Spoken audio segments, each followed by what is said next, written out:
ಕೊಡಗು ಜಿಲ್ಲೆಯಾದ್ಯಂತ ಆವರಿಸಿಕೊಂಡಿರುವ ಅಸ್ಸಾಂ ಸೊಗಿನ ಅಕ್ರಮ ಬಾಂಗ್ಲಾದೇಶಿಗರನ್ನು ಹೊರಹಾಕುವಂತೆ ಕೇಂದ್ರ ಹಾಗೂ ರಾಜ್ಯ ಸರ್ಕಾರವನ್ನು ಕರ್ನಾಟಕ ರಕ್ಷಣಾ ವೇದಿಕೆ ಪ್ರವೀಣ್ ಶೆಟ್ಟಿ ಬಣ ಪತ್ರಿಕಾಗೋಷ್ಠಿಯಲ್ಲಿ ಆಗ್ರಹಿಸಿದರು. ಈಗೇನು ಅಸ್ಸಾಮಿಗರು ಅಂತೇಳಿ ನಮ್ಮಲ್ಲಿ ಬಂದು ವಾಸ ಮಾಡಿಕೊಂಡು ಅಕ್ರಮ ವಲಸಿಗರು ಇಲ್ಲಿ ವಾಸವಾಗಿದ್ದಾರೆ, ಅವ್ರನ್ನ ದೇಶದಿಂದ ಹೊರಹಾಕುವುದು ಈಗಾಗಲೇ ಜಿಲ್ಲೆಯಾದ್ಯಂತ ಕಂಡುಬರುತ್ತಿರುವ ಗೋಹತ್ಯೆ ಸೇರಿದಂತೆ ಉಗ್ರ ಚಟುವಟಿಕೆಗಳನ್ನು ಹತ್ತಿಕ್ಕುವುದು, ಅಕ್ರಮ ವಲಸಿಗರಿಂದ ಜಿಲ್ಲೆಯಲ್ಲಿ ಕಾನೂನು ಸುವ್ಯವಸ್ಥೆಗೆ ಧಕ್ಕೆ ಬರುವ ಮುಂಚಿತವಾಗಿ ಜಿಲ್ಲಾಡಳಿತ ಮತ್ತು ಪೊಲೀಸ್ ಇಲಾಖೆ ವಿಶೇಷ ಕಾಳಜಿಯನ್ನು ವಹಿಸುವುದು, ಸರೋಜಿನಿ ಮಹಿಷಿಯ ವರದಿಯ ಅನುಸಾರ ಕಾಫಿ ತೋಟದ ಮಾಲೀಕರು ಸ್ಥಳೀಯ ಕಾರ್ಮಿಕರಿಗೆ ಮೊದಲ ಆದ್ಯತೆ ನೀಡುವಂತೆ ಜಿಲ್ಲಾಡಳಿತ ಸೂಚನೆ ನೀಡುವುದು, ಸ್ಥಳೀಯ ಕಾರ್ಮಿಕರ ಪರವಾಗಿ ಧ್ವನಿ ಎತ್ತದ ಜನಪ್ರತಿನಿಧಿಗಳನ್ನು ಮತ್ತು ಅಧಿಕಾರಿಗಳನ್ನು ಅಂದಿನ ಆ ಪ್ರತಿಭಟನಾ ಸಭೆಯಲ್ಲಿ ಎಚ್ಚರಿಸುವುದು, ಸ್ಥಳೀಯ ಕಾರ್ಮಿಕರ ಪರವಾಗಿ ಪ್ರಜೆ ಸೋಮವಾರಪೇಟೆಯ ಶಾಂತಹಳ್ಳಿ ಸಮೀಪದ ಜೇಡಿಗುಂಡಿ ತೋಟದ ಮಾಲೀಕರನ್ನು ಈ ಹಿಂದೆ ವಿದೇಶಿ ಪ್ರಜೆ ಹತ್ಯೆಗೈದಂಥ ಘಟನೆಯು ಮರುಕಳಿಸದಂತೆ ಎಚ್ಚರ ವಹಿಸುವುದು, ಈಗಾಗಲೇ ಜಿಲ್ಲೆಯಲ್ಲಿ ಮಾದಕ ವಸ್ತುಗಳ ಸೇವನೆ ಮತ್ತು ಮಾರಾಟ ಅಧಿಕವಾಗಿದ್ದು ಯುವ ಪೀಳಿಗೆಯು ದಾರಿ ತಪ್ಪದಂತೆ ಎಚ್ಚರಿಸುವುದು, ಸ್ಥಳೀಯ ಮನೆಗಳ ಮಾಲೀಕರು ಅಕ್ರಮ ವಲಸಿಗರಿಗೆ ಮನೆಗಳನ್ನು ಮಾರ್ಚ್ 2ರಂದು ಪಟ್ಟಣದಲ್ಲಿ ಅಕ್ರಮ ವಲಸಿಗರ ವಿರುದ್ಧ ಬೃಹತ್ ಪ್ರತಿಭಟನೆ ಹಮ್ಮಿಕೊಳ್ಳಲಾಗಿದೆ. ಅಂದು ಬೆಳಿಗ್ಗೆ ಕಕ್ಕೆಹೊಳೆ ಸಮೀಪ ಶ್ರೀ ಬಸವೇಶ್ವರ ವೃತ್ತದಿಂದ ಪ್ರತಿಭಟನಾ ಮೆರವಣಿಗೆ ನಡೆಯಲಿದ್ದು, ಜೆಸಿ ವೇದಿಕೆಯಲ್ಲಿ ಪ್ರತಿಭಟನಾ ಸಭೆ ನಡೆದು ನಂತರ ತಹಸೀಲ್ದಾರ್ ಅವರ ಮೂಲಕ ಪ್ರಧಾನಮಂತ್ರಿಯವರಿಗೆ, ಗೃಹ ಇಲಾಖೆಗೆ ಮತ್ತು ರಾಜ್ಯದ ಮುಖ್ಯಮಂತ್ರಿಗಳಿಗೆ ಮನವಿ ಪತ್ರ ಸಲ್ಲಿಸಲಾಗುವುದು ಎಂದು ಕರವೇ ಜಿಲ್ಲಾಧ್ಯಕ್ಷ ಕೆಎನ್ ದೀಪಕ್ ತಿಳಿಸಿದರು.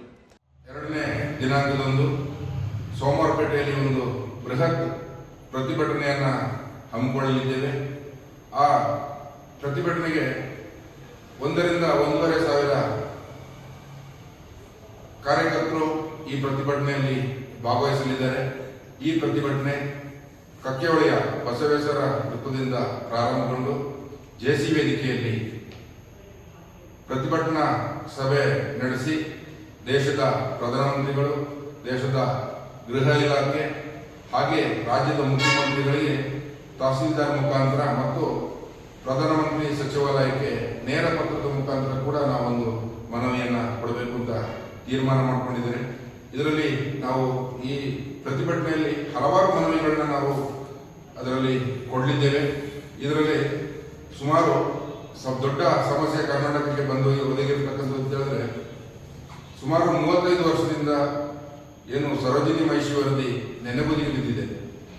ಕನ್ನಡಿಗರಿಗೆ ಕಡ್ಡಾಯ ಉದ್ಯೋಗ ಮೀಸಲಾತಿ, ಸರ್ಕಾರಿ ಇರ್ಬೋದು, ಸರ್ಕಾರೇತರ ಇರ್ಬೋದು, ಇದರಲ್ಲಿ ಕನ್ನಡಿಗರನ್ನ ಕಡೆಗಣಿಸಿ ಬರೀ ವಲಸಿಗರಿಗೆ ಆಶ್ರಯ ಕೊಡುವಂತಹ ಕೆಲಸ. ಅಕ್ರಮ ವಲಸಿಗರ ವಿರುದ್ಧ ಕಳೆದ 10 ವರ್ಷಗಳಿಂದ ಕರವೇ ಹೋರಾಟ ಮಾಡಿಕೊಂಡು ಬರುತ್ತಿದೆ. ಆದರೆ ಸರ್ಕಾರಗಳು ಸೂಕ್ತ ಕ್ರಮ ಕೈಗೊಂಡಿಲ್ಲ. ಪ್ರಸಕ್ತ ಅಕ್ರಮ ವಲಸಿಗರ ಹಾವಳಿ ಮಿತಿ ಮೀರಿದೆ. ಇನ್ನಾದರೂ ಗೃಹ ಇಲಾಖೆ ಎಚ್ಚೆತ್ತುಕೊಳ್ಳದಿದ್ದರೆ ಇಲ್ಲಿನ ನಿವಾಸಿಗಳು ಸಂಕಷ್ಟ ಅನುಭವಿಸಬೇಕಾಗುತ್ತದೆ. ಎನ್ಐಎ ಮೂಲಕ ತಪಾಸಣೆ ನಡೆಸಬೇಕಿದೆ. ಅಕ್ರಮ ವಲಸಿಗರನ್ನು ಪತ್ತೆ ಹಚ್ಚಿ ಕಾನೂನಿನಂತೆ ಗಡೀಪಾರು ಮಾಡಬೇಕು. ಗೃಹ ಇಲಾಖೆಗೆ 1 ತಿಂಗಳ ಗಡುವು ನೀಡಲಾಗುವುದು.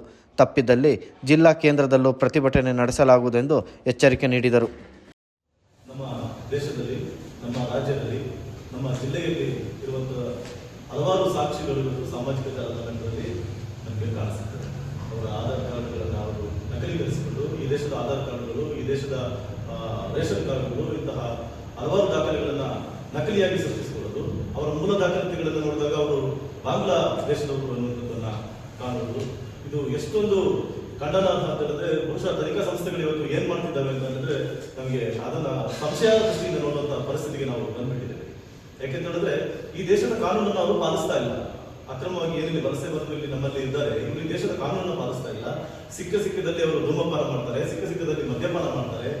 ಹಲವಾರು ಅವರ ದೇಶದಿಂದ ತಂದು ಅಮಲು ಪದಾರ್ಥಗಳನ್ನು ತಗೊಂಡು ಇಲ್ಲಿ ಅಕ್ರಮವಾಗಿ ಬಂದು ಇಲ್ಲಿ ಸೇವಿಸಿ ಈ ದೇಶದ ಕಾನೂನನ್ನ, ಈ ರಸ್ತೆ ಸಂಚಾರವನ್ನ, ನಾಗರಿಕ ಸಮಾಜವನ್ನು ಬುಡಮೇಲು ಮಾಡುವಂತಹ ಒಂದು ನಿಜವಾದ ಒಂದು ದೃಷ್ಟಿ ಇಲ್ಲಿ ನಮ್ಮಲ್ಲಿ ಇವಾಗ ಕಾಣಿಸ್ತಾ ಇದೆ. ಅದರಿಂದ ತನಿಖಾ ಸಂಸ್ಥೆಗಳು ಈ ಒಂದು ವಿಚಾರವನ್ನು ಗಂಭೀರವಾಗಿ ತೆಗೆದುಕೊಂಡು, ಸರ್ಕಾರ ಕೂಡ ಇವತ್ತು ಏನು ವಿಶೇಷ ತನಿಖಾ ದಳವನ್ನು ಮಾಡಿಕೊಂಡು ಸುಮ್ಮನೆ ಬಿಟ್ಬಿಟ್ಟಿದ್ದಾರೆ. ಅವರ ಹೆಗಲಿಗಾದ್ರೂ ವಹಿಸಲಿ, SIT ನವರಿಗೆ ಕೆಲಸ ಏನು, ಅವರಿಗಾದ್ರೂ ವಹಿಸಲಿ ಇದನ್ನ. ಇದು ಸಾರ್ವಜನಿಕ ಸಂಘ ಸಂಸ್ಥೆಗಳು ಇವತ್ತು ಈ ದೇಶದ ಹಿತವನ್ನು ಕಾಯಲಿಕ್ಕೋಸ್ಕರ, ಈ ದೇಶದ ಭದ್ರತೆಯನ್ನು ಕಾಯಲಿಕ್ಕೋಸ್ಕರ ಇವತ್ತು ಮುಂದೆ ಹೋದ್ರೆ ಅಂತಹ ಸಂಘ ಸಂಸ್ಥೆಗಳ ಮೇಲೆ ಕೂಡ ಮೊಕದ್ದಮೆ ಹಾಕುವಂತಹ ಸನ್ನಿವೇಶಗಳನ್ನು ನಾವು ಇಲ್ಲಿ ಇವತ್ತು ಕಂಡು ಬರ್ತದೆ. ನಮಗೆ ಹಿಂದೆ ಹಲವಾರು ಸಂದರ್ಭಗಳಲ್ಲಿ ಕಂಡಿದ್ದೇವೆ. ಹಾಗಾಗಿ ಒಂದು ಸುಭದ್ರ ನಾಳೆಗಳಿಗಾಗಿ, ಒಂದು ಭಯಭೀತವಿಲ್ಲದ ಭಾರತವನ್ನು ನಿರ್ವಹಿಸಲಿಕ್ಕಾಗಿ ನಿಜವಾದ ದೇಶಭಕ್ತರು ಎಲ್ಲ. ಕೊಡಗು ಜಿಲ್ಲೆಯಲ್ಲಿ ಲೈನ್ ಮನೆಯಲ್ಲಿ ಬಾಂಗ್ಲಾ ವಲಸಿಗರಿಗೆ ಅಕ್ರಮವಾಗಿ ಆಶ್ರಯ ಕೊಟ್ಟಿರುವ ಮಾಲೀಕರ ವಿರುದ್ಧ ಕಡ್ಡಾಯವಾಗಿ ಕ್ರಿಮಿನಲ್ ಮತ್ತು ರಾಷ್ಟ್ರದ್ರೋಹದ ಪ್ರಕರಣ ದಾಖಲಿಸಬೇಕೆಂದು ಒತ್ತಾಯಿಸಿದರು. ಕಾರ್ಮಿಕರ ಸೋಗಿನಲ್ಲಿರುವ ಅಕ್ರಮ ವಲಸಿಗರಿಂದ ಸ್ಥಳೀಯ ಕಾರ್ಮಿಕರಿಗೆ ಅನ್ಯಾಯವಾಗುತ್ತಿದೆ. ಕನ್ನಡಿಗರ ಅನ್ನವನ್ನು ಕಿತ್ತುಕೊಳ್ಳುತ್ತಿದ್ದಾರೆ. ಇಲ್ಲಿನ ಕಾರ್ಮಿಕರು ಕೂಲಿ ಇಲ್ಲದೆ ಪರದಾಡುತ್ತಿದ್ದಾರೆ. ವಲಸಿಗರು ದೇಶದ ಕಾನೂನನ್ನು ಗೌರವಿಸುತ್ತಿಲ್ಲ. ಕೆಲ ಕಡೆ ಕಾನೂನು ಬಾಹಿರ ಕೃತ್ಯದಲ್ಲಿ ತೊಡಗಿದ್ದಾರೆ. ಸಾರ್ವಜನಿಕ ಸ್ಥಳಗಳಲ್ಲಿ ಧೂಮಪಾನ, ಮದ್ಯಪಾನ ಮಾಡುತ್ತಾರೆ. ಗೋಮಾಂಸ ಮಾರಾಟ ಮಾಡುತ್ತಾರೆ. ಗೋಹತ್ಯೆಯಲ್ಲೂ ಭಾಗಿಯಾಗುತ್ತಿದ್ದಾರೆ. ಬಾಡಿಗೆ ವಾಹನ ಓಡಿಸುತ್ತಿದ್ದಾರೆ. ಸಂತೆಯಲ್ಲಿ ವ್ಯಾಪಾರ ಮಾಡುತ್ತಿದ್ದಾರೆ. ಸೆಲೂನ್ಗಳನ್ನು ನಡೆಸುತ್ತಿದ್ದಾರೆ. ಬ್ರೋಕರ್ಗಳಾಗಿ ಕೆಲಸ ಮಾಡುತ್ತಿದ್ದಾರೆ. ಸ್ಥಳೀಯರ ಮೇಲೆ ಹಲ್ಲೆಗಳನ್ನು ಮಾಡುತ್ತಿದ್ದಾರೆ ಎಂದು ದೂರಿದರು. ಅಕ್ರಮ ದನಗಳನ್ನ ಸಾಗಾಟ ಮತ್ತು ಮಾಂಸವನ್ನ ಸಾಗಾಟ ಮಾಡ್ತಿರೋದಿರ್ಬೋದು, ಇವನ್ನೆಲ್ಲ ಗಮನದಲ್ಲಿ ಇರಿಸಿಕೊಂಡ್ರೆ ಕೊಡಗಿಗೆ ಮುಂದಿನ ದಿನಗಳಲ್ಲಿ ಭಾರಿ ಗಂಡಾಂತರ ಒದಗುವುದರಲ್ಲಿ ಸಂಶಯವೇ ಇಲ್ಲ. ನಮ್ಮ ಮುಂದಿನ ಪೀಳಿಗೆಯನ್ನು ನಾವು ರಕ್ಷಣೆ ಮಾಡಬೇಕಾದ್ರೆ, ನಮ್ಮ ಕೊಡಗನ್ನು ನಾವು ರಕ್ಷಣೆ ಮಾಡಬೇಕಾದ್ರೆ ಈ ಒಂದು ಹೋರಾಟದ ಅನಿವಾರ್ಯತೆ ಖಂಡಿತ ಇದೆ. ಅದೇ ರೀತಿ ಕರ್ನಾಟಕ ರಕ್ಷಣಾ ವೇದಿಕೆಯು ನಾಡು ನುಡಿ ನೆಲ ಜಲದ ವಿಚಾರ ಬಂದಾಗ ಮುಂದಿಟ್ಟ ಹೆಜ್ಜೆಯನ್ನು ಯಾವತ್ತೂ ಹಿಂದಿಟ್ಟ ಪ್ರಶ್ನೆಯೇ ಇಲ್ಲ. ಸ್ನೇಹಕ್ಕೆ ಬದ್ಧ, ಸಮರಕ್ಕೂ ಸಿದ್ಧ ಅಂತ ಹೇಳ್ತಾ ಈ ಒಂದು ಹೋರಾಟದಲ್ಲಿ ನಾವು ಸರ್ಕಾರಕ್ಕೆ ಒಂದು ಎಚ್ಚರಿಕೆಯನ್ನು ನೀಡಬೇಕಾದಂತಹ ಪ್ರಮೇಯ ಬಂದಿದೆ. ಈ ಹೋರಾಟ ಖಂಡಿತವಾಗ್ಲೂ ನಿರಂತರವಾಗಿರುತ್ತದೆ ಅಂತ ಹೇಳ್ತಾ ನನ್ನ ಮಾತು. ಕಳೆದ 25 ವರ್ಷಗಳಿಂದ ನೆನೆಗುದಿಗೆ ಬಿದ್ದಿರುವ ಸರೋಜಿನಿ ಮಹಿಷಿ ವರದಿಯನ್ನು ಕೂಡಲೇ ಜಾರಿಗೊಳಿಸಬೇಕು ಎಂದು ಆಗ್ರಹಿಸಲಾಗುವುದೆಂದು ತಿಳಿಸಿದರು. ಕೆಲಸದಲ್ಲೂ ಕೂಡ ಅವರು ಬಂದು ನಮ್ಮ ಕನ್ನಡಿಗರ ಅನ್ನವನ್ನು ಕಿತ್ತುಕೊಳ್ಳುವಂಥ ಕೆಲಸವನ್ನು ಮಾಡ್ತಾ ಇದ್ದಾರೆ. ಕಟ್ಟಿಂಗ್ ಶಾಪ್ ಇರ್ಬೋದು, ವಾಹನ ಚಾಲನೆ ಇರ್ಬೋದು, ಜೊತೆಗೆ ಪಿಕಪ್ ಇಟ್ಕೊಂಡು ಕೂಲಿ ಕಾರ್ಮಿಕರನ್ನ ಕರ್ಕೊಂಡು ಹೋಗುವಂಥ ವಿಚಾರ ಇರ್ಬೋದು, ಅಂಗಡಿಗಳಲ್ಲಿ ಇರ್ಬೋದು, ಕೊಡಗಿನ ವಿವಿಧ ಭಾಗಗಳಲ್ಲಿ ಏನು ಸಂತೆ ಮಾರುಕಟ್ಟೆ ಆಗ್ತದೆ, ಆ ಸಂತೆ ಮಾರುಕಟ್ಟೆಯಲ್ಲಿ ಕೂಡ ಇವರು ಕೂರುವಂಥ ಒಂದು ಪರಿಸ್ಥಿತಿ, ಅದು ಕೂತು ವ್ಯಾಪಾರ ಮಾಡುವಂಥ ಪರಿಸ್ಥಿತಿ ಈಗ ನಾವು ನೋಡ್ತಾ ಇದ್ದೀವಿ.